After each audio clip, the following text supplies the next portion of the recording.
Hello everyone, welcome back to our channel future study. तो guys, ये video most important होने वाली है ड्यू वैसो रेगुलर एनसीबीएफ कॉलेज स्टूडेंट के लिए, जो कि सेमेस्टर फर्स्ट में हो सकते हैं या सेमेस्टर सेकंड में हो सकते हैं, बीए प्रोग्राम स्टूडेंट। आपके पास जो हिंदी सब्जेक्ट है, हिंदी भाषा और साहित्य, जो आपका जी हिंदी ए स्टूडेंट के लिए, तो इसमें most important question with answer आपको बताएंगे। देखिएगा, इससे पहले हमने काफ़ी सारी वीडियो अपलोड की है जिसमें हम क्वेश्चन विद आंसर की वीडियो एक्सप्लेन कर चुके हो, तो उन वीडियो का लिंक आपको डिस्क्रिप्शन बॉक्स में मिल जाएगा, तो आप सभी उन वीडियो को देख सकते हैं। इसमें जो हम देखिए, किसी भी स्टूडेंट को इस पीडीएफ को बाय करना है तो कर सकता है व्हाट्सअप नंबर पर मैसेज करके। टोटल आपको इसमें 25 इंपॉर्टेंट क्वेश्चन है, जिसमें से आपके पेपर में ये इसी में से क्वेश्चन देखने को मिलेंगे, और ये सिर्फ आपको 50 रुपये में पीडीएफ सेंड कर दिया जाएगा, आप व्हाट्सएप पर मैसेज करेंगे तो, ठीक है। और पूरा आपका सिलेबस की बात की जाए तो सिलेबस देख लीजिए, जो आपका यूनिट टोटल इसमें 4 यूनिट है। हर यूनिट में आपको 3 चैप्टर देखने को मिल जाएगा। 3 ये देख लीजिए, 3 ये 6 हो गए, प्लस 2 8 चैप्टर आपके हो गए, और प्लस 6 ये आप देख सकते हैं। टोटल 14 क्वेश्चन चैप्टर है। इसके अकॉर्डिंग 25 क्वेश्चन हमने बना रखे। सिलेबस काफ़ी ज़्यादा है, इसके अकॉर्डिंग क्वेश्चन 25 हो रहे हैं, ठीक है। तो ये हर चैप्टर से एक क्वेश्चन आपके पेपर में देखने को जरूर मिलेंगे। तो जिसे भी चाहिए तो आप व्हाट्सएप पर मैसेज कर सकते हैं। तो इस वीडियो में हम आपको बताएंगे कि क्वेश्चन क्या है, क्वेश्चन कौन कौन सा हमने लिखे, क्वेश्चन के आंसर आपको पेपर में किस टाइप से लिख सकते हैं, और कौन से क्वेश्चन के आंसर भी एक्सप्लेन किए जा चुके हैं वीडियो में, तो आप वो सब देख सकते हैं। सभी यूनिट के अकॉर्डिंग यहाँ क्वेश्चन लिए गए। चैप्टर फर्स्ट है आपका, देखिए ये क्वेश्चन है, 3 टाइप से आपके पेपर में आ सकता है। देखिए, हिंदी भाषा का उद्भव एवं विकास पर संक्षिप्त टिप्पणी कीजिए। हिंदी भाषा का उद्भव विकास विभिन्न कालों में बताइए। हिंदी भाषा की विकास यात्रा पर विस्तार पूर्वक प्रकाश डालिए। तो ये तीनों में से कोई सा भी क्वेश्चन आता है आपको लिखना है। देखिए, जो पीडीएफ में आंसर किस टाइप से, सबसे पहले आपको उसके शब्द का मतलब बताना है, उसका उद्भव विकास कैसे हुआ, फिर जो हिंदी भाषा का उद्भव विकास, फिर जो आपको अलग अलग कालों के अकॉर्डिंग, जैसे प्राचीन या कह सकते हैं आदिकाल है, मध्यम काल है और आधुनिक काल है। तो इसको अकॉर्डिंग ये तीनों टाइप से इसको बांटा गया है, और तीनों टाइप के आपको आंसर मिलेगा, फिर निष्कर्ष मिलेगा। फिर आपका जो चैप्टर सेकेंड है उसका अकॉर्डिंग क्वेश्चन देखिए, हिंदी भाषा क्षेत्र से आप क्या समझते हैं? हिंदी क्षेत्र की बोलियों को कितने भागों में विभाजित किया गया है? पूर्वी हिंदी की बोलियों का सामान्य परिचय देते उनकी विशेषता का उल्लेख कीजिए। तो मतलब इनकी देखिए अवधि, ये सब जो क्वेश्चन आपको इन्हें कितने भागों में विभाजित किया गया, तो ये अलग अलग टाइप के हैं। इसी टाइप से आपको पेपर में बताया है, तो तीनों में से किसी भी टाइप से क्वेश्चन आ सकता है। तो आंसर इस टाइप से आपको लिखना है, अलग अलग टॉपिक के अकॉर्डिंग, ये देख लीजिए। तो इस टाइप से आपको देखने को मिलेगा। फिर आपका जो चैप्टर थर्ड है उसको अकॉर्डिंग क्वेश्चन देख सकते हैं। राज्य भाषा और राष्ट्रभाषा से आप क्या समझते हैं? राज्य भाषा और राष्ट्रभाषा की विशेषता और दोनों में अंतर स्पष्ट कीजिए। तो देखिए, सबसे पहले आपके पेपर में आएगा, आप इन दोनों से समझते हैं क्या, इनकी विशेषता क्या, प्लस इनके जो अंतर इन दोनों में क्या है। तो इसी टाइप से अंतर का अलग से भी क्वेश्चन आ सकता है। तो सबसे पहले ये होता क्या है, क्या समझते हैं, फिर इसकी विशेषता आप देख सकते हैं, फिर ये इसकी विशेषता, फिर इन दोनों में जो अंतर है वो आप देख सकते हैं। तो इस टाइप से आपको आंसर मिल जाएगा। फिर क्वेश्चन सेकंड है, संपर्क भाषा का स्वरूप स्पष्ट करते हैं उनकी विशेषता का उल्लेख कीजिए। हिंदी देश और विदेश को जोड़ने वाली भाषा, संपर्क भाषा के रूप में हिंदी का महत्व बताइए। तो ये दोनों क्वेश्चन एक ही है, तो इसका देख लीजिए, इसकी विशेषता भी आपको यहाँ देखने को मिल जाएगी इस टाइप से। तो ये आपका जो यूनिट फर्स्ट के अकॉर्डिंग हमने 4 क्वेश्चन लिए, 4 में से आपके पेपर में 2 क्वेश्चन आ सकते हैं, ठीक है। अब आपका यूनिट जो सेकेंड है, इसमें से देखिए आपका चैप्टर फर्स्ट है, क्वेश्चन इंपॉर्टेंट है, देख सकते हैं। इसमें देखिए आपको इस यूनिट के अकॉर्डिंग 3 चैप्टर दिए गए, तो तीनों में से 3 चैप्टर में से एक क्वेश्चन बनेगा। हर चैप्टर से क्वेश्चन मुश्किल है कि आए पेपर में, ठीक है। आदिकाल के नामकरण पर प्रकाश डालते हुए आदिकाल की परिस्थितियों की विवेचना कीजिए। आदिकालीन राजनीतिक, धार्मिक, सामाजिक, सांस्कृतिक और साहित्य परिस्थितियों पर प्रकाश डालिए। आदिकालीन साहित्य को युगनीय परिस्थितियों से कैसे प्रभावित किया है, तक पूर्व उत्तर दीजिए। तो देखो, इसमें जो आपको यहाँ दिखा है इनके विभिन्न बताना, तो इसी टाइप से ये राजनीतिक, धार्मिक की सांस्कृतिक होते हैं अलग अलग टाइप से, तो आपके पेपर में इस टाइप से क्वेश्चन पूछे जाएंगे, ठीक है। तो इसके बाद इसके नामकरण बताना है, इसके अकॉर्डिंग कि कैसे ये नामकरण हुआ, कैसे ये आया है। फिर इसके बाद जो इनकी परिस्थितियां है वो आपको एक एक करके एक्सप्लेन करना है हर पॉइंट के अकॉर्डिंग। और ये जितने भी अभी क्वेश्चन बता रहे हैं ना, सबकी वीडियो आंसर अपलोड है आंसर के साथ, तो आप वो सब वीडियो देखिएगा, लिंक आपको डिस्क्रिप्शन बॉक्स में मिलेगा। 6 क्वेश्चन है, देखिए आदिकालीन काव्य धारा के प्रमुख प्रवृत्ति या विशेषता का वर्णन कीजिए। तो ये क्वेश्चन भी हमने करा चुके हैं आंसर। फिर आपका जो भक्ति काल का अकॉर्डिंग क्वेश्चन बनता है, देखिए भक्ति आंदोलन की उत्पत्ति और विकास और भक्ति काल में राजनीतिक, सामाजिक, धार्मिक और सांस्कृतिक परिस्थितियों का वर्णन कीजिए। भक्ति आंदोलन के उद्भव तथा विकास पर प्रकाश डालिए तथा इसके समाज पर क्या प्रभाव पड़ता है उसका आंकलन कीजिए। भक्ति कालीन राजनीतिक, सामाजिक, साहित्य परिस्थितियों पर प्रकाश डालिए। तो ये देख सकते हैं क्वेश्चन एक ही है सब।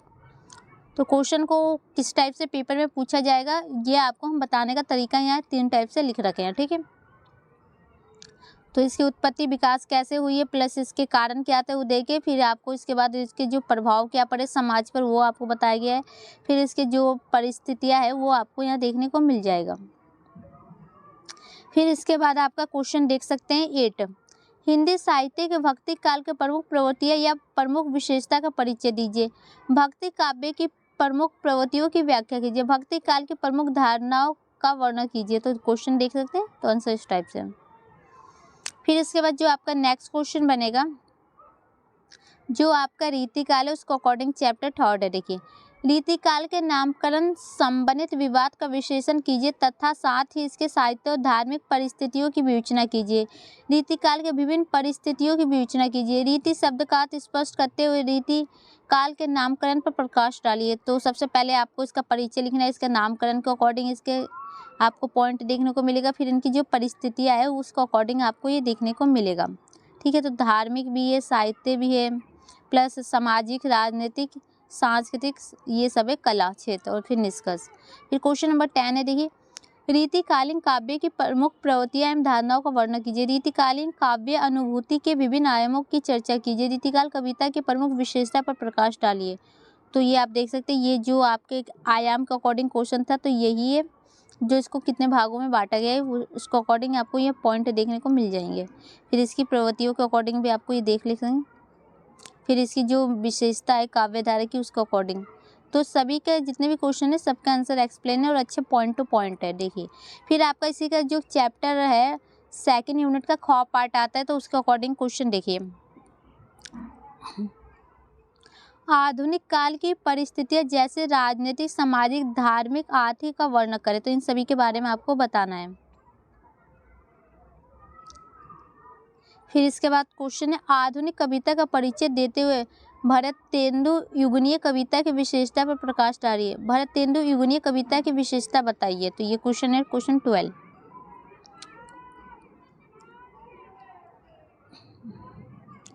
इसके बाद जो आपका चैप्टर 2nd है इसी का देखिए, हिंदी नाटक के उद्भव और विकास को बताइए। तो इसका जो हिंदी नाटक है उसका उद्भव विकास कैसे हो वो आपको बताना है। फिर आप देखिए, हिंदी कहानी के विकास में प्रेमचंद युग की भूमिका पर प्रकाश डालिए। हिंदी गद्य की प्रमुख विधियों का संक्षिप्त परिचय दीजिए। हिंदी उपन्यास के विकास के चरणों को बताइए। तो गाइस यहाँ तक क्वेश्चन नंबर 16 तक टोटल आपको 16 क्वेश्चन देखने को मिली। किस चैप्टर के अकॉर्डिंग है? जो आपकी यूनिट 1 है एंड यूनिट 2 है, ये 2 यूनिट के अकॉर्डिंग क्वेश्चन बने हैं और उसमें कम से कम आपके 8 चैप्टर है, इसके अकॉर्डिंग हमने बना रखे, ठीक है। मतलब हर चैप्टर के अकॉर्डिंग 2 क्वेश्चन आप मान के चल सकते हैं। अब आपका जो यूनिट 3 है उसका अकॉर्डिंग इसमें भी 3 चैप्टर है, तो अलग अलग है। तो देखते हैं इनके क्वेश्चन क्या है। संत रैदास का परिचय देते उनकी भक्ति के स्वरूप को स्पष्ट बताइए। तो इनके जो जीवन परिचय के बारे में बताना है, फिर इनकी जो भक्ति के स्वरूप है उसके बारे में आपको बताना है, ठीक है।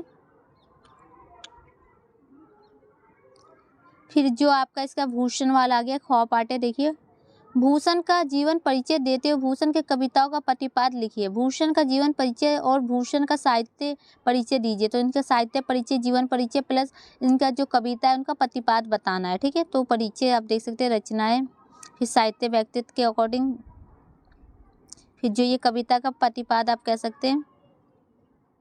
जो आपका गौ पार्ट है इसमें बिहारी जी के अकॉर्डिंग उनके देखिए, इसमें क्या बताना है, बिहारी की कविता में श्रृंगार और भक्ति की सुंदर, मतलब इन दोनों का वर्णन अच्छे तरीके से किया गया। उनके जो दोहे होते हैं उनके आधार पर आपको स्पष्ट करना है। जैसे कि ये बिहारी की श्रृंगार भावना पर प्रकाश डालिए। तो इस टाइप से क्वेश्चन आएगा, ठीक है, पेपर में। तो ये आपको बताना है।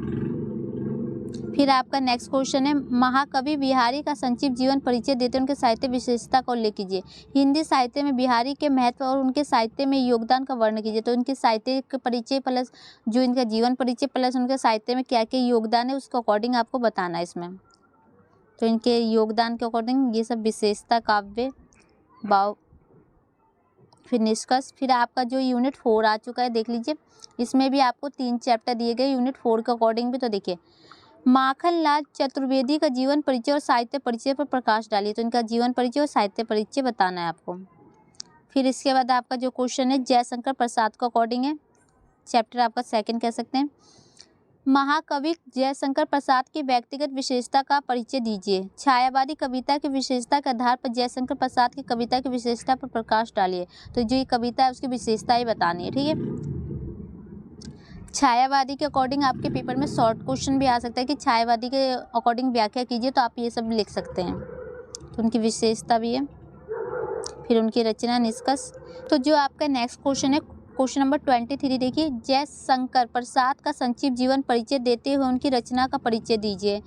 महाकवि जयशंकर प्रसाद के साहित्य विशेषता का परिचय दिए। तो आपको इनके जीवन परिचय प्लस साहित्य परिचय बतानी है, ठीक है, इसमें। फिर इसके बाद जो आपका नेक्स्ट क्वेश्चन देख सकते हैं, जो आपका चैप्टर 3 है, इसका अकॉर्डिंग है, नागार्जुन का जीवन वृत्त लिखते हुए उनके व्यक्तित्व और कृत्य तथा साहित्य विशेषता पर विचार कीजिए। नागार्जुन द्वारा रचित बादल को घिरते देखा कविता का प्रतिपाद और सार लिखिए। नागार्जुन कृत्य बादल को घिरते देखा कविता का सार अपने शब्दों में लिखे। तो देखो, सबसे पहले इनके साहित्य परिचय, जीवन परिचय के बारे में बताना है। फिर जो इनकी कविता है बादल को घिरते देखा, उसको अकॉर्डिंग उसका प्रतिपाद या सार कह सकते हैं, अपने शब्दों में लिखना है, ठीक है। तो ये परिचय के अकॉर्डिंग है। फिर इसकी जो कविता के अकॉर्डिंग है, इसका सार, प्रतिपाद। फिर देखिए, आपका नेक्स्ट क्वेश्चन है, क्वेश्चन नंबर 24, निम्नलिखित पर संक्षिप्त टिप्पणी कीजिए। तो आपको यहाँ पर 2 पॉइंट दिए, इन पर आपको शॉर्ट नोट लिखने होंगे, ठीक है, तो पेपर में आ सकता है। अब देखिए, आपका एंड जो क्वेश्चन नंबर लास्ट है, आपको ये देखिए, ये क्वेश्चन आपको एक बार समझिए। ये क्वेश्चन नंबर 25 है, जो आपको निम्नलिखित पंक्ति की सापेक्षिक व्याख्या कीजिए। इस टाइप का क्वेश्चन आपके पेपर में 24 नंबर का क्वेश्चन आएगा, ठीक है। एक क्वेश्चन 6 नंबर का होता है और प्लस इसके टाइप के 3 क्वेश्चन आपको दिए जाएंगे, एक्सप्लेन करना होगा सापेक्षिक व्याख्या के अकॉर्डिंग। तो देखिए, आपको इस टाइप से एक पैराग्राफ दे दिया जाएगा, कुछ पंक्तियाँ दे दीजिएगा, इसके अकॉर्डिंग इसकी सापेक्षिक व्याख्या कैसे करेंगे। सबसे पहले आपको एक संकेत लिखना है, इस टाइप से संकेत लिखेंगे, आगे के 4 वर्ड लीजिएगा, पीछे के 4 वर्ड लीजिएगा, और इस टाइप से आपको अंडरलाइन करना है, क्योंकि देखिए आपके पेपर में ऑप्शन वाले होंगे, तो आपको टीचर को बताना होगा कि आप किस पंक्ति की सापेक्षिक व्याख्या करें। तो इस टाइप से कीजिएगा। इसके बाद जो आपका सेकंड आएगा, प्रसंग। इसमें आपको क्या लिखना है कि देखिए, जो भी कहानी है, नाटक है, आप उस पंक्ति को देख के समझ जाएंगे किस चैप्टर से लिया गया है, तो वो आपको उस चैप्टर का नाम और उसके जो राइटर है उसका नाम आपको इसके अकॉर्डिंग प्रसंग में लिखना है, इतना, ठीक है। इसके बाद जो पंक्ति है, आपको वो पंक्ति आपकी लैंग्वेज में नहीं है, वो जिस भी लैंग्वेज में, उसको आप पढ़ेंगे, समझेंगे, फिर उसको अपनी भाषा के अकॉर्डिंग आपको हिंदी में उसको एक्सप्लेन कर दीजिएगा। जो भी पंक्ति है, कहानी आपको पता होगी क्या थी उसमें, तो पूरी कहानी के अकॉर्डिंग अपने जो आप एक्सप्लेन कर सकते हैं इसे, ठीक है। फिर इसका विशेष में आपको देखो, उनकी भाषा के बारे में आप लिखेंगे, उसमें मुहावरों का प्रयोग किया गया होगा, अलंकारों का प्रयोग किया होगा, उनकी सुंदर भाषा है, सहज आम बोलचाल की है, इस टाइप से आपको उसके विशेष में लिख देना है, ठीक है।